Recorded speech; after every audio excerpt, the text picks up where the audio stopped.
दिल्ली प्रदेश Bharatiya Janata party के पूर्व अध्यक्ष माननीय मनोज तिवारी जी दिल्ली में मचे लूट पर यह एक विशेष प्रेस कॉन्फ्रेंस आयोजित है और साथ में है अपने माननीय राष्ट्रीय प्रवक्ता शाहजाद पूनावाला जी। मेरा विनम्र निवेदन है कि दिल्ली पर आयोजित इस प्रेस कॉन्फ्रेंस को माननीय मनोज तिवारी जी संबोधित करें। दोस्तों, दिल्ली स्तब्ध है और दिल्ली ही नहीं, मुझे लगता है कि सरकारों में और राजनीति में रुचि लेने वाला देश का हर तबका स्तब्ध है। दिल्ली में हुए इस अपराध और भ्रष्टाचार के कांड पर जो अरविंद केजरीवाल के द्वारा किया गया है, भारतीय राजनीति के इतिहास में मैं एक बहुत महत्वपूर्ण बात की तरफ सबको ले जाना चाहता हूं कि भारतीय राजनीति के इतिहास में ऐसी कोई राजनीतिक पार्टी जो अपने अस्तित्व में आने के सबसे कम समय में लूट और भ्रष्टाचार का कीर्तिमान स्थापित कर दिया हो, तो उसमें एकमात्र राजनीतिक पार्टी बन गई है आम आदमी पार्टी, अरविंद केजरीवाल की पार्टी। यह कहते हुए मुझे जरा भी संकोच नहीं है कि आम आदमी के नाम से पार्टी बनाया और आम आदमी के खजाने को ही लूटने का काम किया और लूटते लूटते यहां तक पहुंच गए। ऐसा कभी नहीं हुआ है। आम आदमी के खजाने को लूटने के लिए आम आदमी का ही प्रयोग किया है। और हम पहले से कहते आ रहे हैं कि ये जितने भी घोटाले दिल्ली सरकार के हुए हैं, इसमें कोई जेल में हो या जेल में जाने वाला हो या जांच के घेरे में हो, ये सबका अगर कोई सही मायने में किसी के इशारे पे हो रहा है तो अरविंद केजरीवाल के इशारे पे हो रहा है। मुझे लगता है कि जहां तक दिल्ली के राजमहल के भ्रष्टाचार का मामला है, मैं नहीं, दिल्ली के लगभग हर लोग इसमें ये मान रहे हैं कि इसमें टॉयलेट और पर्दे ही करोड़ों के हैं। बाकी तो क्या है पता करने पे, जब सीबीआई इसकी इंक्वायरी कर रही है, शुरू किया तो पता चलेगा। ऐसी स्थिति में जिसने 2013 से सादगी का दम भरा था, ऐसी सादगी का दम कि अच्छे अच्छे उसके भ्रम में आ गए, और वो व्यक्ति 2022 तक राजमहल में रहने का सपना देखता हुआ उसको सही करने के लिए क्या क्या नहीं कर डालता है।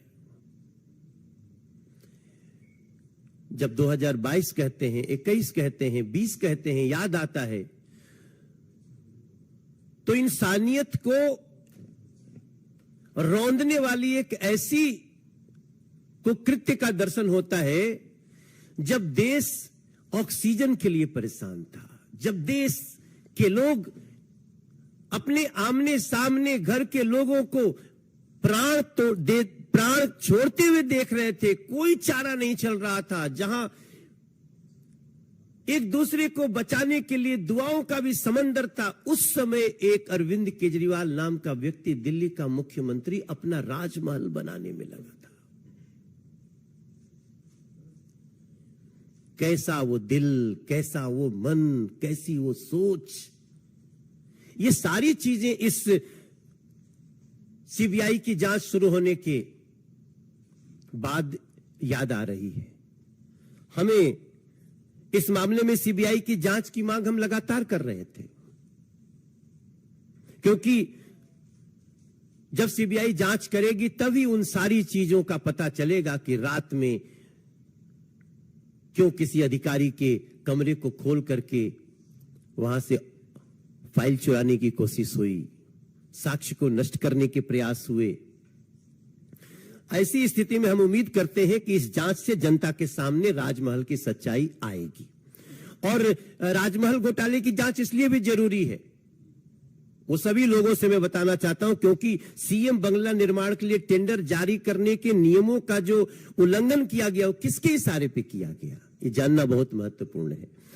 केजरीवाल ने टाइप 7 की पात्रता से कहीं बड़ा अधिक घर बनाने के लिए जो कार्य किया वो किसके इशारे पे, किसके सह पे किया गया, ये सीबीआई की जांच से पता चलेगा। जांच से यह भी पता चलेगा कि किसके निर्देश पर पीडब्ल्यूडी अधिकारियों ने ऐसे भवन निर्माण के लिए छोटे छोटे टेंडर जारी किए, किसके इशारे पे। यह भी पता चलेगा कि फर्निशिंग सामग्री के अलावे भवन निर्माण सामग्री के साथ साथ फर्श के पत्थर, लकड़ी के काम की दर और गुणवत्ता को किसने मंजूरी दी, ये सारी बातें पता चलेंगी। और सब कुछ देखते हुए मेरे जहन में जो बात आती है कि Arvind Kejriwal government is government of criminals, run by criminals in a manner of criminals. हम बहुत बार करप्शन की बात करते हैं, लेकिन आज हमें ये सब कुछ देख के लगता है कि ये गवर्नमेंट अपराधियों के द्वारा चलाई जा रही है और सीबीआई की जांच इसमें सही मायने में तह तक जा करके ऐसे लोगों को सजा दिला पाएगी, ऐसा मेरा विश्वास है।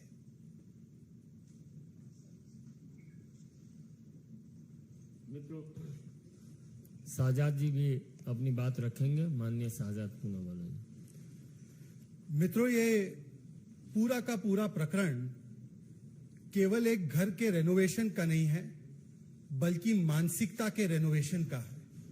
जिन लोगों ने राजनीति में ये कस्में वादे लेकर आने का काम किया था कि हम छोटे घर में रहेंगे, हम वीवीआईपी सिक्योरिटी नहीं लेंगे, हम छोटी गाड़ी से चलेंगे, हमें तो केवल 2 रूम का घर चाहिए और क्या चाहिए, पैर पसारने की जगह चाहिए। आज उस मानसिकता का ऐसा रेनोवेशन हुआ है कि सुल्तान केजरीवाल एक भ्रष्टाचार का महल बनाते हैं। ये सुल्तान केजरीवाल की कहानी है। और सुल्तान केजरीवाल ने जब दिल्ली की जनता ऑक्सीजन के लिए, दिल्ली की जनता वेंटिलेटर के लिए, दिल्ली की जनता की रसोइयां बंद थी, जब दिल्ली के लोग त्राहिमाम त्राहिमाम कर रहे थे कोविड के काल में, तब सुल्तान केजरीवाल ने एक फतवा जारी किया कि मेरा भ्रष्टाचार का बड़ा महल बनेगा। और उस फतवे के बाद किस प्रकार से वियतनाम से फ्लोरिंग आई, करोड़ों रुपए की। पीडब्ल्यूडी का आप देख लीजिए, किसी के भी घर पे ज्यादा से ज्यादा अगर लगता है तो मकराना मार्बल, और वो भी हाई क्वालिटी का मार्बल होता है, राजस्थान से आता है मकराना। पर मकराना मार्बल ताजमहल में तो लग सकता है, सुल्तान केजरीवाल के भ्रष्टाचार के महल में मकराना मार्बल लगेगा।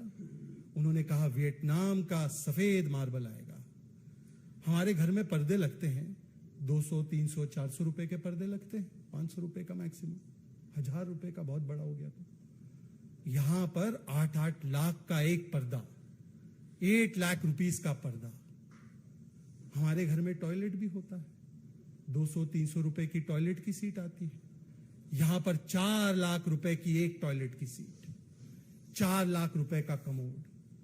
कल्पना कीजिए, 60 लाख रुपए खर्च किए गए रसोइयां बनाने में, और एक नहीं अनेक रसोइयां बन रही थी।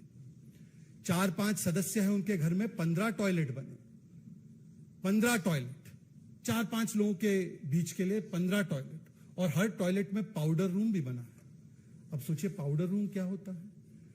टॉयलेट के भीतर घुसने ही वहां पर कैसे शर्ट लगानी है, कैसे मेकअप करना है, उसके लिए उसको पाउडर रूम कहते हैं।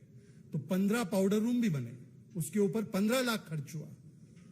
यह केवल अश्लील खर्च का मामला नहीं है दोस्तों, ये अश्लील खर्च के साथ साथ भ्रष्टाचार का भी सीधा सीधा मामला है। क्योंकि अभी जैसे हमारे सांसद साहब बता रहे थे, मनोज जी बता रहे थे, सारे रूल नियमों को बाईपास किया गया। आपको पता होगा कई मीडिया के लोगों ने स्टोरी भी की है और इसी मंच से वो स्टोरी हमने उस पर पीसी भी की है हमारे अलग अलग नेताओं ने दिल्ली के, कि हर खर्च को 10 करोड़ के नीचे रखा गया। 9,99,999 रुपए रखा गया ताकि 10 करोड़ पार होते ही जो प्रक्रिया आती उसमें वो प्रक्रिया से बचा जा सके।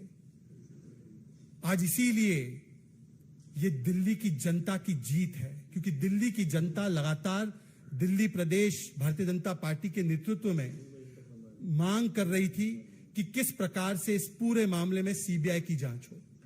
पहले सीएजी की भी जांच हुई, तब भी इन्होंने विक्टिमहुड कार्ड निकाला।